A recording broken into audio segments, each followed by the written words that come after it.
Mind fresh विचार में आपका स्वागत है। श्रीमद् भगवद गीता के 9वें अध्याय के 23वें श्लोक की व्याख्या की गई है, जिसमें श्री कृष्ण अर्जुन से कहते हैं कि हे अर्जुन, यद्यपि श्रद्धा से युक्त जो सकाम भक्त दूसरे देवताओं को पूजते हैं वे भी मुझको ही पूजते हैं, किंतु उनका वह पूजन अवधिपूर्वक अर्थात अज्ञानपूर्वक है। भगवान यह भली भांति जानते हैं कि जो देवताओं की पूजा होती है वह विधि पूर्वक होती है, लेकिन वे उसे अविधि कहते हैं, क्योंकि देवताओं की विधि विधान के साथ पूजा करने के पीछे मनुष्य का सकाम भाव निहित होता है और विधि पूर्वक पूजा करने का उद्देश्य अपनी तरह तरह की संसारिक कामनाओं की पूर्ति होता है।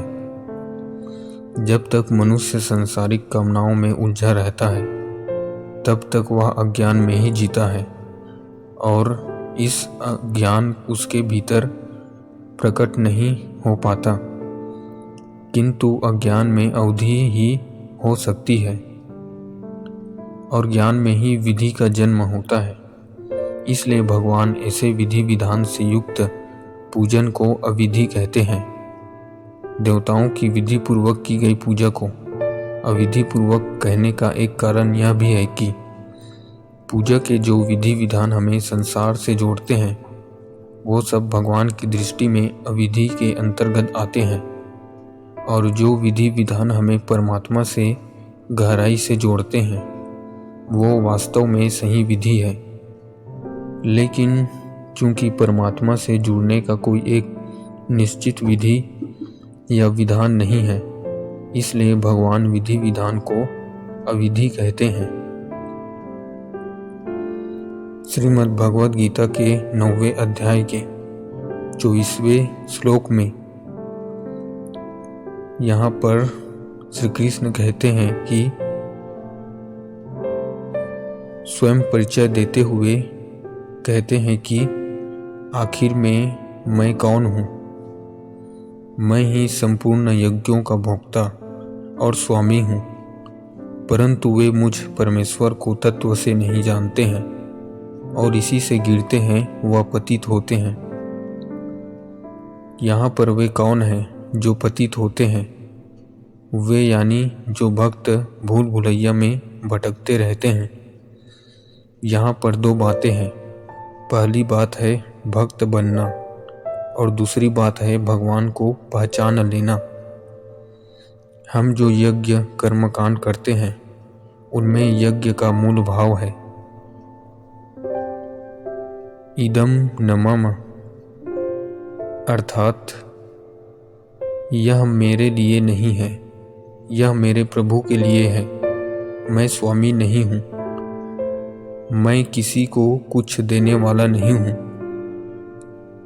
भक्त अपने को कसता रहता है, निष्कामता उसके अंदर रहती है, उपासना उसके अंदर रहती है। एक जगह भगवान कहते हैं कि भक्त चारों तरफ उपासना से घिरा रहता है, वासना से छीन रहता है। वासना जिसमें डेरा डाले रहती है वो भक्त बन ही नहीं सकता। उसके लिए ऐसी भावनाएं ही नहीं कि वह भक्त बने।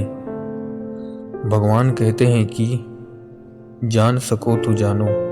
एक रास्ता उत्थान की ओर जाता है, जीव के शिव बनने की ओर, नर से नारायण बनने की ओर। एक रास्ता पतन की ओर जाता है, जिसमें पता नहीं तुम क्या बन जाओगे, नर पशु, नर पिशाच या नर कीटक, क्योंकि पतन का कोई ठिकाना नहीं है, कोई उसका विराम नहीं है।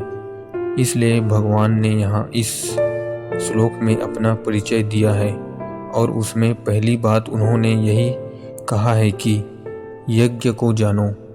यहाँ पर भगवान केवल एक यज्ञ को जानने की बात नहीं कहते, बल्कि कहते हैं कि सर्वज्ञानम, अर्थात सभी यज्ञों को जानो, फिर चाहे वह द्रव्य यज्ञ हो, तप यज्ञ हो, योग यज्ञ हो, स्वाध्याय यज्ञ हो या ज्ञान यज्ञ हो, कोई भी यज्ञ हो, फिर यह जानो कि सभी यज्ञों का फल मैं ही हूँ।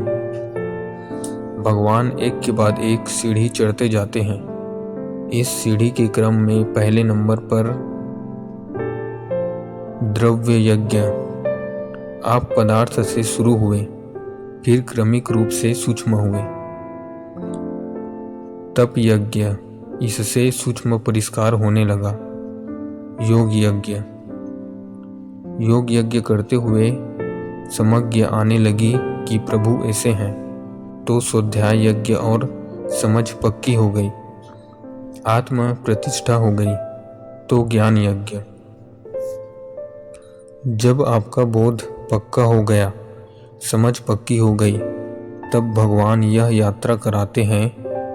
यह यात्रा है जीवन के सम्यक सबुद्ध होने की यात्रा, जो निष्कामता से शुरू होती है और संपूर्ण बोध में परिपूर्ण होती है, जिसका आरंभ प्रक्रियाओं से होता है और जिसका अंत बोध की समाधि में होता है, बुद्धत्व में होता है।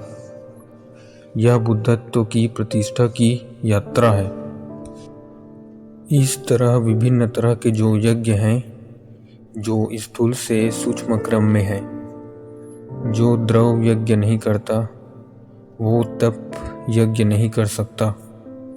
जो तप यज्ञ नहीं करता वो योग यज्ञ नहीं कर सकता। जो योग यज्ञ नहीं करता वो स्वाध्याय यज्ञ नहीं कर सकता, और जो स्वाध्याय यज्ञ नहीं करता वो बोध में प्रतिष्ठित नहीं हो सकता। स्वाध्याय से ही विकृतियों का निवारण होता है, और स्वाध्याय से ही बोध की संपूर्णता आती है। यह संपूर्णता की बात है। सम्यक संबोध होने की यात्रा है। सम्यक दृष्टि, सम्यक जीवन पाने की यात्रा है।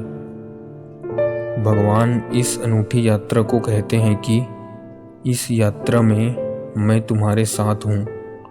मैं ही तुम्हारी अंतिम गति हूँ और मैं ही तुम्हारा गंतव्य हूँ। आज का लेसन यही समाप्त होता है। धन्यवाद।